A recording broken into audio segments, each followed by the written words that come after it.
So if your child's bowling is already developed, where they got a run up, their actions repeatable, what they can work on is their wrist position.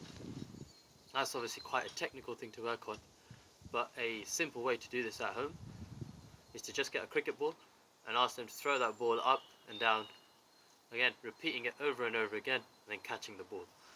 So this is for the older kids, because we're going to be using a cricket ball here, and make sure it's got a good seam. So if they're a fast bowler, what you want to ask them to do is lob that ball up, keep that seam as straight as possible. What that's going to do is make sure their wrist and fingers are behind the ball, which will help when they're bowling the delivery. We want to get that wrist and fingers right behind when we're delivering that ball, so we've got maximum energy and control over that seam.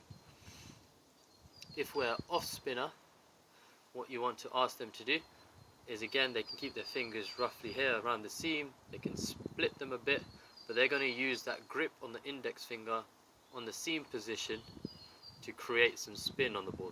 So again, just want to ask them to lob it up over and over again, getting that ball to spin in the air, and then catching it and just repeating that over and over again.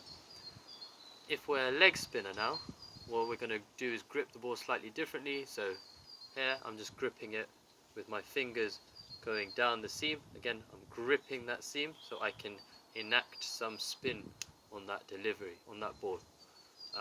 Again, we're just going to get that ball, hold it there, and go up and down over and over again to get a good strong wrist, so that when we're delivering that ball, we know we've repeated that action over and over again, should get good control. So I'm just going to show you quickly what that looks like, but it's quite self-explanatory.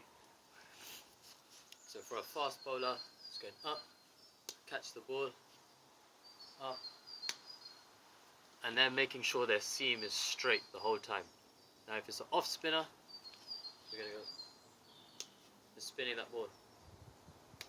And finally a leg spinner, just going to go like this.